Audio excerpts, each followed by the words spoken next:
So welcome everyone to the 2017 Land Rover test drives, live here from Eastnor at the Land Rover Experience Centre in the United Kingdom. We're here today with Alex Brown, our Land Rover Experience expert. Alex, welcome. Thank you. Great to have you here. And we're also joined by the 2017 Land Rover Discovery Sport in the beautiful Carpathian grey. Alex is going to give us a walk around the car before we take on the obstacles that Land Rover Experience Centre here at Eastnor has to offer us. So really nice looking car to start with. You've got that aerodynamic silhouette, sculpted surfaces, quite a compact body, and the LED lights both front and rear, so good visibility in all conditions. Really versatile, really nice car. So inside, if I open the door, we can have a look. We've got the Windsor leather in this vehicle, so looking nice and comfy, and indeed it is. Electric adjustable seats there as well. We've got not just the second row of seating, but we've got a third row of seating in this vehicle as well. So we've got the versatility of the 5+2 arrangement. You can move this middle row around to give yourself plenty of legroom if that's what you need, or more legroom in the rear, or fold things down to give you more or less boot space, again depending on what you need. Should we jump in and go and test this properly? Indeed. Let's do it. So we've got a nice flight of steps. We've got terrain response, mud and rut selected, hill descent control engaged, and all I need to do is just ease the car nice and gently up the hill. So a little bit of accelerator just to push us forward. A few lumps and bumps as you can feel, but it is a flight of steps.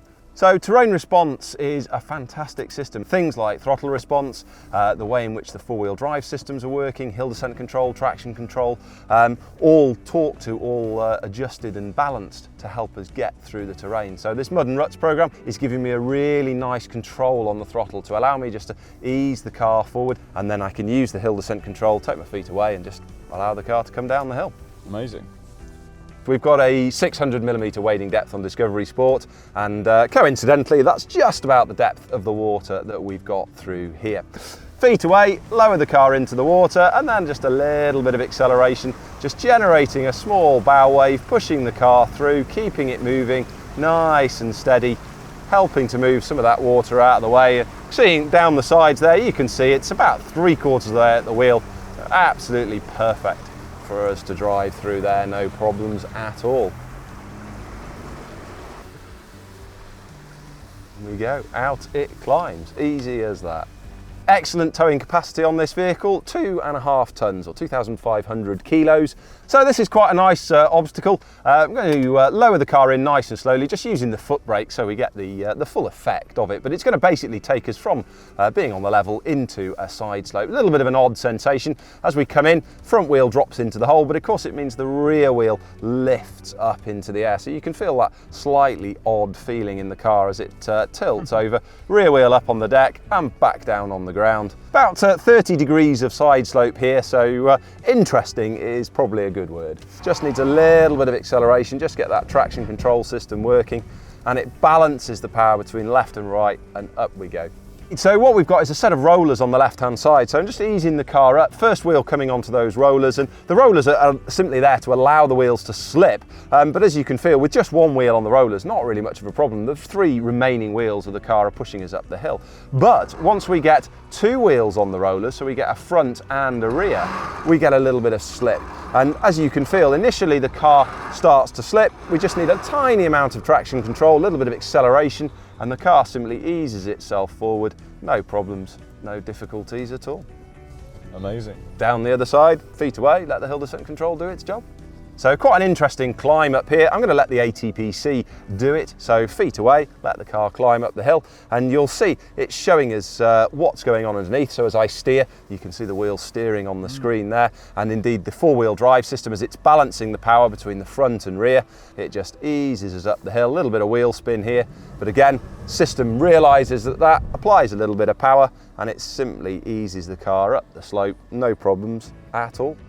So it's Discovery Sport, this HSE luxury, plenty of room for things in the back. So with all the seats folded down, 1,698 litres of boot space, and even with the seats folded up, we still get a good amount of room, as I said, even if you've got 3 people in the back.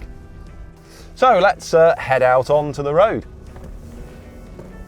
So we've put our terrain response back to the general program. This tunes the car for a nice on-road drive, although it does apply to all surfaces as well. With the 9-speed gearbox, we get a really smooth change of gears. We've always got power when we need it. We can accelerate, and the car really feels nice and composed out on the road. Despite all the off-roading we've done, we can carry on and really enjoy the drive and enjoy these nice country roads.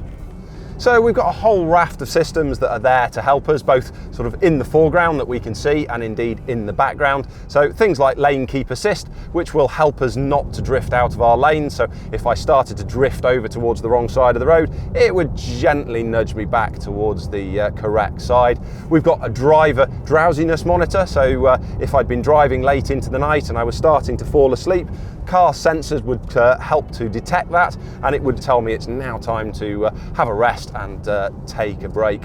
We've also got other features like the park assist with both parallel and perpendicular parking, and indeed park exit. So when it does park you in a nice tight space, it'll get you out again later. We have cruise control, and indeed we can have adaptive cruise control on this vehicle. So the great thing about adaptive cruise control is once you set your speed, the car looks out in front of us, and if it sees an object that it needs to adapt to, it will reduce the cruise control speed so that we don't get too close. Just looking ahead of me now, in fact, reminded me we've got a heads-up display system on the car. Sadly, you won't be able to see it. It's only visible from the driver's seat.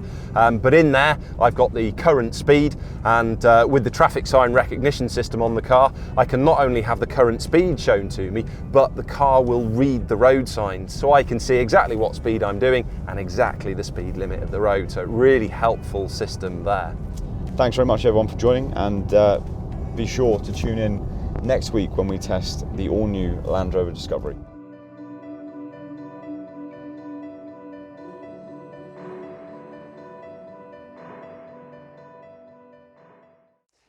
If you enjoyed this episode of the live test drives, you have to do one simple thing to not miss the next.